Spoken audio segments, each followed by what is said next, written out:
పల్నాడులో ఏం జరుగుతోంది? హత్యకు గురవుతున్న ఒంటరి మహిళలు పెన్షన్ డబ్బుల కోసం వచ్చి పల్నాడు జిల్లా దాచేపల్లి మండలం పెదగాల్రపాడుకు చెందిన మూసియం పోలెమ్మకు 50 ఏళ్లు ఉంటాయి.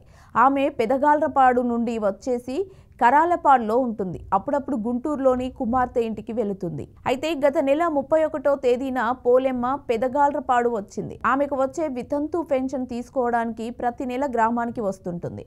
అదే విధంగా ఈ నెల కూడా వచ్చి 1వ తేదీన పెన్షన్ కూడా తీసుకుంది. ఆ తర్వాత తన కూతురు వద్దకు వెళ్తున్నట్లు స్థానికులు చెప్పింది. ఆమె బంధువులు, కొడుకు అదే గ్రామంలో నివసిస్తున్నారు. అయితే 2వ తేదీన ఉదయం ఆమె తలుపు తీయకపోవడంతో స్థానికులకు అనుమానం వచ్చింది. ఫోన్ చేసినా లిఫ్ట్ చేయలేదు. దీంతో స్థానికులు ఇంటికి వెళ్లి చూడగా పోలెమ్మ రక్తపు మడుగులో పడి ఉంది. వెంటనే స్థానికులు విషయాన్ని పోలీసులకు చేరవేశారు. రంగంలోకి దిగిన పోలీసులు అన్ని ఆధారాలు సేకరిస్తున్నారు. పల్నాడు జిల్లా ఎస్పీ కంచి శ్రీనివాసరావు ఘటనా స్థలాన్ని పరిశీలించి సిబ్బందికి పలు సూచనలు చేశారు.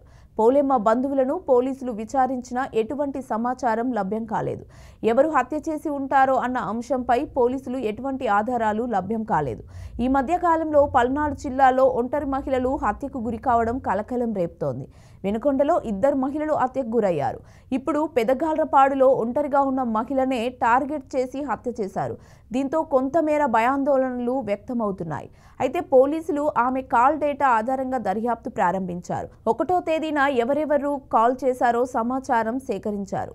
వాటి ఆధారంగా దర్యాప్తు చేస్తున్నారు. నిందితులు ఇంటిలోకి ఎలా వెళ్లారన్న కోణంలోనూ పరిశీలించారు. అన్ని కోణాల్లోనూ దర్యాప్తు చేపట్టామని, అయితే సీసీ కెమెరాలు పెద్దగా లేకపోవడంతో ఎటువంటి ఆధారాలు లభ్యం కాలేదని పోలీసులు చెబుతున్నారు. ఎస్పీ నేరుగా రంగంలోకి దిగడంతో కింద స్థాయి పోలీసులు అప్రమత్తమయ్యారు.